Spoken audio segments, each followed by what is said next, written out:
সবাইকে লতা kitchen YouTube চ্যানেলের পক্ষ থেকে আরও একটি নতুন ভিডিওতে স্বাগত জানাচ্ছি। অনেক দিন হলো মাছ মাংস ডিম কিছুই খেতে মন চাইছে না, সেই জন্য ভাবলাম আজকে একটু ভিন্ন রকম কিছু রান্না করি। এই যে দেখতেই পাচ্ছেন আলু এবং পটল দিয়ে আমি আজকে রসা করব। আর ডাল বাটা রয়েছে বেশ খানিকটা, যে বাজার থেকে কুমড়োর ফুল কিনে আনা হয়েছে, মিষ্টি কুমড়োর ফুলের বড়া করব। চলুন দেরি না করে ঝটপট আমরা রান্নাটা সেরে ফেলি। প্রথমে আমি কড়াইতে সরিষার তেল দিয়ে তেজপাতা এবং কালো জিরা মেথি ফোড়ন দিয়ে দিলাম। তারপরে কেটে ধুয়ে পরিষ্কার করে রাখা আলু এবং পটলগুলো দিয়ে দেব। আলু এবং পটলগুলো কিন্তু তেলের সাথে খুব ভালো করে ভাজা ভাজা করে নেব। আলুর সাইজগুলো কিন্তু আমি আজকে বড় বড় করে রেখেছি, আর পটলগুলো শুধু গোল গোল করে কেটে নিয়েছি। পরিমাণ মতো লবণ দিয়ে দিলাম, তারপরে দিয়ে দেব হলুদের গুঁড়ো, আর দিয়ে দিচ্ছি কাঁচা লঙ্কা বাটা। আজকে তরকারিটা আমি কাঁচা লঙ্কা বাটা দিয়েই করব। গরমকালের একটা উপযুক্ত একটা খাবার হবে। মশলার সাথে আমি সুন্দর করে আলু এবং পটলটা ঢাকনা দিয়ে দিয়ে ভালো করে ভেজে নেব। বেশ খানিকক্ষণ সময় ধরেই ভেজে নেব, দেখতে হবে নিচে যেন লেগে না যায়।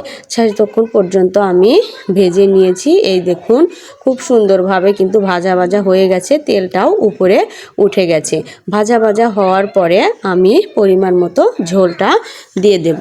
দিয়ে দিলাম পরিমাণ মতো ঝোল, খুব বেশি না। আলু এবং পটলটা সিদ্ধ হতে যে সময়টুকু লাগবে সেই সময়ের মতো আমি ঝোলটা দিয়ে দেব। যতক্ষণ না পর্যন্ত আলু এবং পটলগুলো সিদ্ধ হয় আমি কিন্তু ঢাকনা দিয়ে ঢেকে দেব। ঝোলটা দিয়ে দেওয়ার পরে ঢাকনা দিয়ে ঢেকে দিলাম। এই যে দেখতে পাচ্ছেন ফুলগুলো আমি বেছে পরিষ্কার করে নিয়েছি। মুসুরের ডাউলটা আমি ব্যাটারটা তৈরি করে নেব।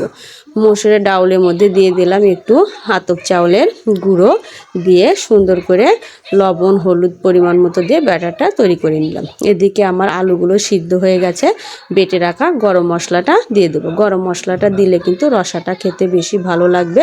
আর আমি কিন্তু আজকে একদম পাতলা করে ঝোল করব। আলু পটলের তরকারি যতই আপনি ঝোল দেন না কেন, কম ঝোল দেন না কেন, পাতলা কিন্তু হবেই। আর গরমকালের উপযুক্ত একটা রেসিপি হয়ে যাবে। বেশি মশলা নেই, শুধু কাঁচা লঙ্কা বাটা, আর কিন্তু কিছু দেইনি। এই দেখুন তরকারিটা আমি নামিয়ে এনেছি। পটলগুলো কিন্তু খুব সুন্দর সিদ্ধ হয়েছে। একটা পটল আমি তুলে আপনাদের দেখিয়ে দিলাম। গরম ভাতের সাথে খেতে ভালোই লাগবে, মনে হচ্ছে ভালোই লাগবে। এখন আমি যে ব্যাটারটা তৈরি করে নিয়েছি ফুলগুলো দিয়ে বড়াটা করে নেব। কড়াইতে আমি বেশ খানিকটা পরিমাণে তেল দিয়ে দিয়েছি। তেলটা গরম হয়ে গেছে, একে একে বড়াগুলো দিয়ে দিচ্ছি। ফুলগুলো অনেক বড় ছিল, সেই জন্য দেখুন 4টা বড়া শুধু কড়াইতে ধরেছে, বেশি কিন্তু ধরেনি। বড়াগুলো খুব সুন্দর করে মুচমুচে করে ভেজে নিয়েছি। এই ছিল আজকে আমার দুপুরে রেসিপিটি ভালো লাগলে চ্যানেলটি লাইক সাবস্ক্রাইব করুন। ধন্যবাদ সবাইকে।